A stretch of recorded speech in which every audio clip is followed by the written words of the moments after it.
भगवान शिव के भक्तों के लिए महाशिवरात्रि का दिन किसी वरदान से कम नहीं है।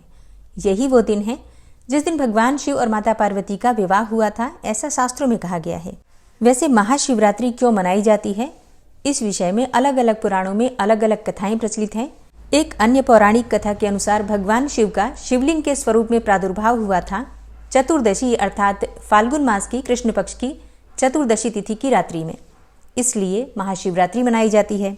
और कुछ पौराणिक कथाओं के अनुसार भगवान शिव और माता पार्वती का विवाह संपन्न हुआ था महाशिवरात्रि के दिन। अब कारण चाहे जो भी हो, लेकिन भगवान शिव की कृपा पाने का ये अद्भुत अवसर होता है। इस दिन भगवान शिव की पूजा आराधना करने, शिवलिंग का अभिषेक करने से और माता पार्वती की आराधना करने से किसी भी प्रकार की कामना हो पूर्ण हो जाती है और किसी भी प्रकार की परेशानी में आप हो, आपको आपकी परेशानियों से मुक्ति मिल जाती है। शास्त्रों में तो कहा गया है कि भगवान शिव का अगर हम महाशिवरात्रि के दिन अभिषेक करते हैं तो धर्म, अर्थ, काम और मोक्ष चारों पदार्थों की प्राप्ति हो जाती है। मतलब कुछ भी दुर्लभ नहीं है महाशिवरात्रि की आराधना से। तो आज की वीडियो में आप जानेंगे कि साल 2025 में महाशिवरात्रि का ये पावन पर्व हम कब मना रहे हैं, चतुर्दशी तिथि कब प्रारंभ हो रही है, कब समाप्त हो रही है और व्रत हमें कब धारण करना है महाशिवरात्रि का। महाशिवरात्रि व्रत की पूजा का शुभ मुहूर्त क्या है, चार पहर की पूजा का शुभ मुहूर्त क्या है, निशीतकालीन पूजा का शुभ मुहूर्त क्या है और किस प्रकार से हमें पूजा आराधना करनी चाहिए जिससे कि इस व्रत का, पूजा का संपूर्ण फल हमें प्राप्त हो। आज की वीडियो में ये सारी जानकारी आपसे शेयर करने वाली हूँ, तो बहुत महत्वपूर्ण है आज की वीडियो, पूरा जरूर देख लीजिए। और अगर वीडियो अच्छी लगे तो इसे लाइक भी जरूर कीजिए, क्योंकि आपके लाइक्स, आपके कमेंट्स मेरे लिए बहुत महत्वपूर्ण होते हैं। यही एकमात्र जरिया है जिनसे मुझे पता चलता है कि आपको ये वीडियो अच्छी लगती हैं और आपके लिए ये वीडियो उपयोगी है। तो अगर वीडियो अच्छी लगे तो इसे लाइक तो ज़रूर ही किया कीजिए। और अगर आप जानना चाहते हैं कि साल 2025 में होली कब है, तो इस विषय पर वीडियो अपलोड हो चुकी है, ज़रूर देख लीजिए। और अब जानते हैं कि महाशिवरात्रि कब है।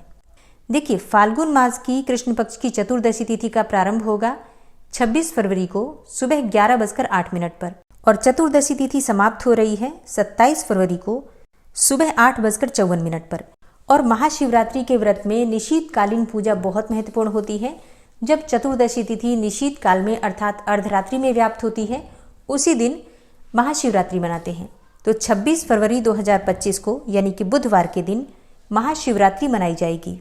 और महाशिवरात्रि के व्रत में चार पहर की पूजा बहुत महत्वपूर्ण होती है। शास्त्रों में इस प्रकार का वर्णन आता है कि चार पहर की पूजा से अर्थ, धर्म, काम और मोक्ष चारों पदार्थों की प्राप्ति हो जाती है। इसलिए महाशिवरात्रि में चार पहर की पूजा जरूर करनी चाहिए। तो 26 फरवरी को प्रथम पहर की पूजा का शुभ मुहूर्त है शाम को 6:19 से रात्रि में 9:26 तक। रात्रि दूसरे पहर की पूजा का शुभ मुहूर्त है रात में 9:26 से रात्रि 12:34 तक। अब ये 27 फरवरी की सुबह हो जाएगी। तीसरे पहर की पूजा का शुभ मुहूर्त आपको प्राप्त हो रहा है रात्रि 12:34 से प्रातः 3:41 तक। और चौथे पहर की पूजा का शुभ मुहूर्त है 3:41 से सुबह 6:48 तक। तो वैसे तो प्रयास करना चाहिए कि हम चारों पहर की पूजा कर पाएं। मान लीजिए कि आप चारों पहर की पूजा नहीं कर पाते हैं किसी भी कारणवश, तो ऐसे में आपको निशीत काल की पूजा अवश्य करना है। मतलब अर्धरात्रि में जो निशीत काल का समय होता है, अगर आप उस समय में पूजा करते हैं तो आपको संपूर्ण चारों पहर की पूजा का शुभ फल प्राप्त हो जाता है। और निशीतकालीन पूजा का शुभ मुहूर्त है देर रात्रि, मतलब 26 फरवरी की देर रात्रि में 12:09 से 12:59 तक। और अगर आप शिवरात्रि का व्रत कर रहे हैं तो शिवरात्रि व्रत के पारण का शुभ मुहूर्त है 27 फरवरी को सुबह 6:48 से सुबह 8:54 तक। महाशिवरात्रि के दिन प्रातःकाल जल्दी उठकर ब्रह्म मुहूर्त में ही स्नान कर लेना चाहिए, फिर व्रत का संकल्प लेना चाहिए, फिर विधि विधान से भगवान शिव और माता पार्वती की पूजा आराधना करें। जैसे कि भगवान शिव का अभिषेक कीजिए, माता पार्वती की विधि विधान से पूजा कीजिए। ऐसा माना जाता है कि महाशिवरात्रि पर भगवान शिव और माता पार्वती का विवाह हुआ था, इसलिए महाशिवरात्रि पर सुहागिन महिलाएं विशेष रूप से श्रृंगार की सभी सामग्रियां माता पार्वती को अवश्य अर्पित करें।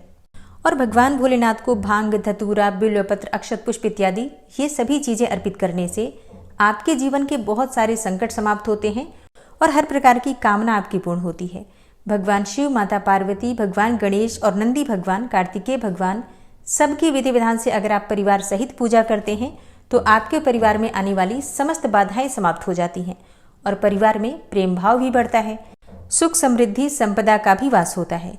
तो विधि विधान से महाशिवरात्रि पर भगवान शिव और माता पार्वती की पूजा प्रत्येक सनातनी को करनी चाहिए। मेरी तरफ से आप सभी को महाशिवरात्रि की मंगल शुभकामनाएं। उम्मीद करती हूँ ये जानकारी आपके लिए उपयोगी होगी।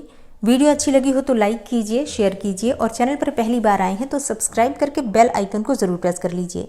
इससे ये होगा कि इस चैनल पर जो नई वीडियो अपलोड होंगी उनकी नोटिफिकेशन आपको सही समय पर प्राप्त होगी। मिलती हूँ मैं आपसे अगली वीडियो में, तब तक के लिए जय श्री राधे।